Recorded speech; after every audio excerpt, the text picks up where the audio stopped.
So I would ask President Prabowo of Indonesia. Indonesia has always walked a fine line, has always, as you mentioned in your speech, been a non-aligned state. But as the world becomes more and more complicated, can Asian countries, ASEAN countries, stay non-aligned, or this is more and more not an option or a very, very narrow option as we go forward? Thank you. I think, in my opinion, it's not easy, but it's a line that we are determined to maintain. As I said, we respect all the great powers, we respect our neighbors, and we really believe that the only way for prosperity is collaboration, cooperation, and peaceful coexistence. And this is what we try to achieve. So we want to maintain good relations, and we try to convince all parties that the only way forward in this planet is getting smaller. We cannot afford rivalry that is going nowhere. That can only, especially if it goes into confrontation. So no, I'm convinced that we have to maintain this path of non-alignment.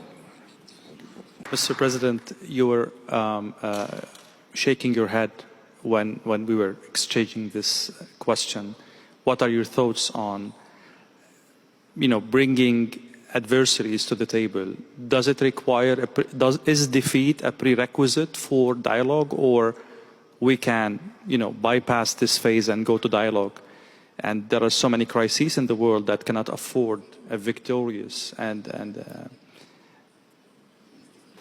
Well, I have to say here that Nelson Mandela is one of my greatest icons, my greatest hero. I think it's an inspiration. He was put in prison for many years. He was sentenced to death, threatened to be sentenced to death, accused of many things. And his famous statement was that he was willing to give his life for the principle of freedom. But the greatness of Nelson Mandela, when he got out of prison, he worked for reconciliation with his former enemies. So this is the greatness of Nelson Mandela, and this I try also to carry out in my domestic politics. I reconciled with many of my former opponents.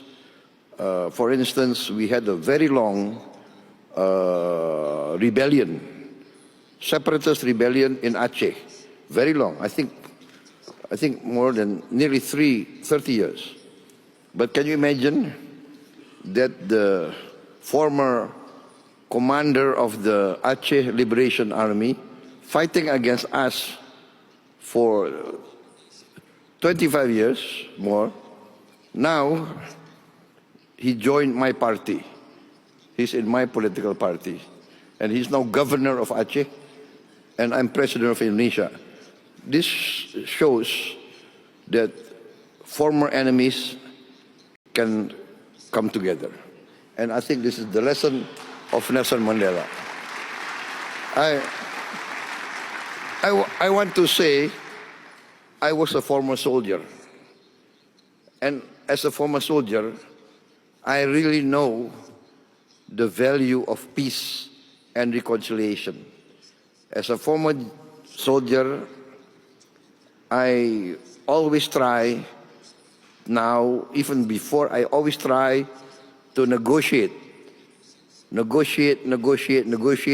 Better to talk than to kill each other. This is my position. Always talk, always negotiate. Thank you, Mr. President. I would later go back to some aspects of your answer, mainly about the nuclear aspect of what's happening. But I'd like to go back to the other participants. Indonesia, Bahrain, and South Africa are three countries actively deepening relationship with Russia. From what I understood, this conflict, unfortunately, and I hope I'm wrong, might go for long. How are you planning to mitigate the fallout of this conflict in terms of secondary sanctions, in terms of political reputation in the world, in terms of pressure coming from your other allies? This is a very, very complicated situation. You don't want to be in any way, but that's reality. I will start with you, Mr. President.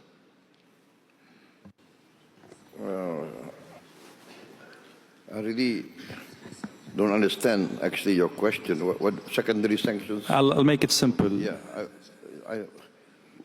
For Indonesia, we are very clear that we have always been on the line. In the Ukrainian situation, I think 2 years ago, we proposed immediate ceasefire in place. And I think at that time, the reaction from the Russian side was quite open, was quite positive, in fact. But the reaction from the Western governments, I have to be fair, not all Western governments, but many Western media virulently attacked my proposal. They said that I was proposing the peace of the cemetery. That was what many of these Western journalists accused me of. So we would always propose a peaceful solution. And at that time, I reminded everybody that even in Korea now, North Korea and South Korea, there's a demilitarized zone supervised by the United Nations. The war in Korea is officially not yet over, but there's a peaceful condition. So that was what we proposed, like to save the people of Ukraine on all sides, people of the Russian-speaking areas, just to save them, a secession in place. That was we are far from the place, but we want to promote a peaceful solution. So I don't understand who's going to give sanctions to us. We were talking about friendship a while ago, and the friends of Russia in this panel. I will start from South Africa, and then Bahrain, and then Indonesia. And if China would love to comment on that, the floor is open. Are you surprised that a friend of Russia, Iran, is under attack, and Russia did not step up to